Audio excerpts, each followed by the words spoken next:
Pero sigurado po ako na nag-assessment siya, tapos nag-cutting siya dahil galing po yun sa teacher niya.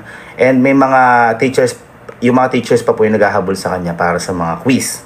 Okay? So ngayon, nag-decide po kami na pauwiin muna siya kasi hindi po kami nagkulang sa ilang beses na pagpapaalala. Ngayon, baka yung magulang na po niya yung dapat kumausap o magturo sa kanya kasi iniisip po namin lahat po nagawa na namin. So baka po mamaya kami po yung may pagkakamali, lahat nagawa namin. Iniisip po namin na kapag nandun po siya sa may poder na magulang niya, at least yung mga magulang na po yung makakapagpaalala sa kanya tungkol po sa pag-aaral, mga ganyan. So ayun po yung reason namin. At yung main reason po namin is yung hiyang-hiya po kami sa magulang ni Kojak kasi may pangako po kami sa kanila, kala tito-tita na syempre, tito, pag-aanuin ko po si Kojak, pagtatapusin ko po yan, pag-aanuin. Kaya po sabi ko sa inyo, ako bala sa tuition niya, sa pag-aaral niya, sa shelter niya, sa food niya, sa name niya na tinatayo namin sa industry na to. Kaso ayun nga, nahihiya kami dahil ang parang naging priority ni Kojak yung pagla-live, ganyan. At saka nakakalungkot dahil hindi ko po nagawa yon as dating teacher. Hindi ko po siya, although hindi ko po talaga siya magagabayan na ihatid araw-araw, hatid pasok. Pero lahat po, ginawa po namin. Lagi po namin siyang pinapaalalahanan na about po sa pag-aaral niya kasi sobrang laki po ng epekto po sa amin dito ng pag-aaral. So kung sa iba, okay po yun. Sa pamilya po namin, hindi. Dahil isang malaking kayamanan po sa amin yung pag-aaral, kung makaka-apekto po yung pag-vlog o yung pagla-live niya tungkol sa pag-aaral niya, hindi po ako makakapayag. Kasi ayoko pong maging hadlang po kaming pamilya niya para sa pangarap niya, para sa pag-aaral niya. Yun po yung gusto naming iparating. So, next po, kaya po sila Kelsey, sila Kalo, wala pa rin silang page, wala silang vlog. Kung mapapansin nyo, hindi sila yung talagang literal nag-vlog kasi ayaw nilang mahati yung oras nila. Gusto nila mag-focus sa pag-aaral. Silang dalawa na yun mismo. And kahit ngayon, parang may ginogol pa sila. Kasi meron na kami vlog pero ayaw nila. Kumbaga, priority first pag-aaral. At saka po, kahit po si Kalon, pinauwi ko po yan. Nung umpisa pa lang po kami, nag-umpisa pa lang po kami, pinauwi ko po yan. Kasi nung nakaramdam po yan ng sarap, medyo na naging manginginom naman si Kalo, ganyan. Pero binago niya yung sarili niya pero wala akong kahit na ano sinabi sa kanya. 3 buwan na nawala si Kalo sa amin. As nung pinabalik namin, sobrang grabe yung epekto kay Kalo. As in, grabe pag-aaral niya ni Kalo, nakatapos, regular, sobrang grabe yung lesson na natutunan ni Kalo sa pangyayaring yun. Tough love, sabi nga, mahirap pero kailangan. Then, kaya nung pinauwi namin si Kojak at sinabi namin sa vlog, kasi sinasabi lang namin po na dumating yung tatay niya. Pero lahat po yun, ginagawa lang namin yun. Dahil inaalalayan po namin si Kojak, dahil tinitingnan po namin na baka maging okay bigla. Kasi gustong gusto rin po namin bumalik agad si Kojak sa amin. Pero yun nga po, mahirap naman po kung walang, ang tawag doon, walang sense ng improvement. So ganun. Again, nagsisinungaling po kami doon. Sinasabi namin, nandiyan lang po yung tatay niya, kaya kaya pinauwi namin. Nagsisinungaling lang po kami doon. Sinasabi lang po namin yun para humiram po kami ng time para tingnan po siya at saka, ang tawag doon, yung manmanan kung nag-i-improve o hindi. Kasi gusto namin siya kagad bumalik. Sabi ko nga po, sanay na kami lang. Kung gusto lang namin humatak ng ibang tao, papataas. Kaya dadagdagan kami dito. Hindi kami kasi selfish. Ibig sabihin, si Kojak, tinuturing po namin yan na hindi kaibigan, kundi pamilya, kapatid. Yun yung turing po namin dyan. Kung mali po kami ng desisyon, patawarin niyo po kami kasi hindi namin kaya na hindi makita si Kojak na makatapos. Sabi ko nga po sa inyo, nagawa na namin lahat, pinansyal, payo, pag-aaral, pangaral, pero talaga, pag ayaw na isang tao, ayaw talaga. Nasa kanya naman yan. Kaya ngayon, pag nakapokus si Kojak at okay na siya, kasi may mga problema din po sila ng family nila, may problema din po sila, hindi lang naman po pag-aaral, lagi po siyang merong tahanan para po dito sa may camping. Kumbaga lang po, ayaw namin nga po makahadlang sa pangarap niya para sa pag-aaral dahil lagi pong busy dito, laging may ginagawa, laging masaya, laging may lakad. So baka mamaya maging hurdles o barrier yon para sa pag-aaral niya. Yun. Tapos, Sa mga nagsasabi na ginagamit lang po namin si Kojak, ang tanong ko lang naman po, paano niyo po ba nakilala si Kojak? So yun lang. At saka, hindi po namin pinilit si Kojak dahil siya po ang gustong-gustong sumama sa amin noong umpisa pa lang po. And nakita ko po na napakabuti po talaga ng puso ng bata na yon. Kaya sabi ko, kasama po namin to sa paglipad. Okay? So wala po tayong kaso doon. Kasi lahat po ng kasama po dito, hinihila po namin pataas. At kahit hindi ko po kadugo, tinuturing ko po na pamilya. Sadyang mapanghusga lang po yung mga mababa ang level na pangunawa.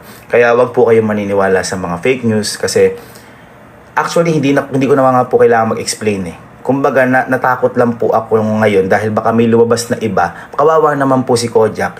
Iba yung binabato nyo sa tao. Kumbaga, kaya lang po namin ginagawa ito para sa pag-aaral. Siguro lahat naman po tayo Bawat pamilya, kunyari nag-games yung anak mo. Ganun. O, tama na yan, mag-aral ka. Parang ganun lang siya. Pero, sabi ko nga, top love siya na, syempre, as a teacher dati, hindi ko po papayagan na hindi makatapos yung bata na yun. Suportado pa rin po namin yun. So, kinausap po ulit namin yung magulang ni Kojak dito, personal. At sabi namin, tingnan ulit kung mas maging okay si Kojak, kaso ganun pa rin.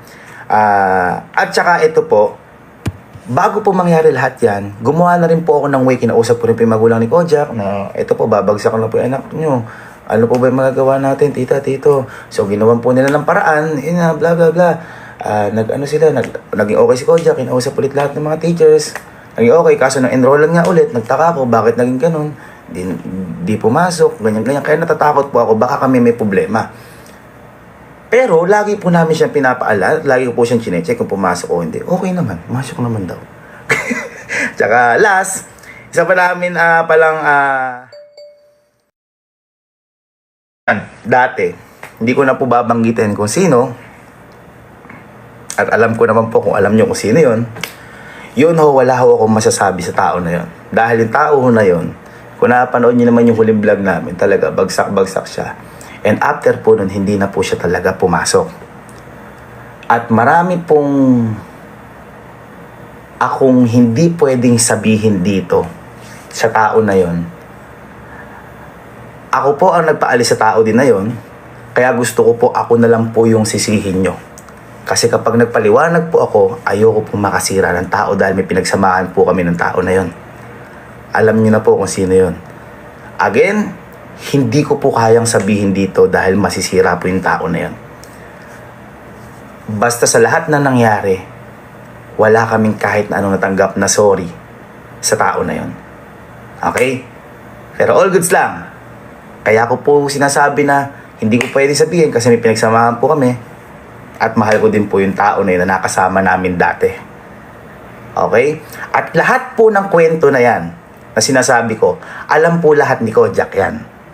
Kaya siguro kapag nagkwento na lang yung tao na yun, tsaka na lang kami sasagot kung ano yung totoo at tsaka tama. Kasi lahat po ng sinasabi namin, meron po kaming ebidensya. Grabe naman 100K! Ayun. Meron po kami lahat na ebidensya. Again, ako po yung nagpaalis sa tao na yun. And happy kami dahil ginawa namin yun. At buti na lang ginawa namin yun dahil nakita namin yung tunay na motibo. Okay? So, okay po tayo. Actually, ang pinaka nalulungkot dito ay si Kalo kasi siya yung nagpasok sa dalawa kasi kaklase nga po nila yan. Ako, never namin sila pinilit sa lahat. Kaya gusto ko isama sa amin para kahit papaano makatulong ako sa simula para sa pagtatag ng pangalan po nila. Tapos, balik po tayo kay Kojak, yung mga maliliit po na reason. Minsan, magpapaalam po si Kojak pero nasa bahay na po nila. So, ang wino-worry ko po doon, nasabi ko rin po ito kay tita tito, baka pumamaya dyan, may mangyaring masama, ano po mukhang ihaharap ko sa kanila, sa amin nakapoder. Nagpaalam, nandun na sa kanila. At ang masama pa po dito, may mga times po na hindi po nagpapaalam si Kojak. Actually, si Kelsey din. Kaya po may time po dito na nag-ban po kami sa kanila hanggang alas 12, bawal na silang lumabas kasi may time po na umiinom sila, baka mamaya nagdadrive sila, ma-aksidente, ganyan. So, yun po yung mga reason. Ngayon, tingnan ko lang po dito. Tapos po, isa pa mong reason, may content po kami. Minsan, hinihintay pa po namin si Kojak, so nadidelay kami. Minsan naman po, nakakalimutan niya na may content kami, planado na lahat. So sabi ko nga po, ito seryoso po kami sa bagay na to kasi may mga taong naghihintay po sa amin para sumaya. So hindi po namin po pwedeng huminto kami para sa iba.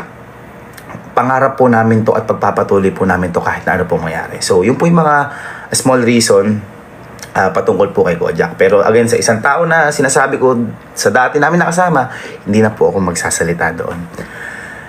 So, ayun po. Hanggang dito na lang po. At marami pa po. Pero hanggang dito na lang po. Kahit kay Kojak at saka sa isa, marami pa po. Pero hanggang dito na lang po. At least nalaman niyo po yung mga yung mga reasons. So, again, kami pong pamilya, binigay po namin lahat. At hindi po kami nagkulang sa lahat. Pero kung ang tingin nila nagkulang pa kami, kami na po ang humihingi ng kapatawaran dahil di namin na-meet yung expectation nila sa pag-aaruga sa kanila. And gusto ko lang po sabihin na magmahalan lang po tayo parati, mag-aral tayo ng mabuti, at ang pag-aaral at diploma, yan po ang panghabang buhay na kayamanan. At kay Kojak, focus ka lang parati sa pag-aaral. Andito lang kami mga kuya mo, mahal na mahal ka namin. At least nalaman mo yung side namin to, mahal na mahal ka namin. Sabi ko nga sa'yo, like kang may bahay dito, wala tayong kahit na basta ang gusto lang namin makatapos. Hindi kami po pwedeng maging humps mo, kumbaga sa motor, para huminto ka. Gusto ko patuloy kang mag-aral at lagi kami nakasuporta dito. Again, mga ma'am and sir, maraming salamat po sa inyo. At maraming salamat din po sa mga sumusuporta sa amin. Gusto ko lang po sabihin sa inyo to dahil deserve nyo rin po ito malaman. At gusto ko rin po sabihin sa inyo na lagi po tayo magkalat ng pagmamahalan. Dahil hindi po sa lahat ng pagkakataon na nakikita natin negative. Ginagawa lang po natin yung isang bagay para maitama natin yung bagay na nakikita nating mali. So yun lang po. Maraming salamat po. Grabe na may mga viewers. maraming salamat po at mahal na mahal po namin kayo. Thanks so much po. I love you so much. Alright. Pero sigurado po ako na nag-assessment siya, tapos nag-cutting siya dahil galing po yun sa teacher niya.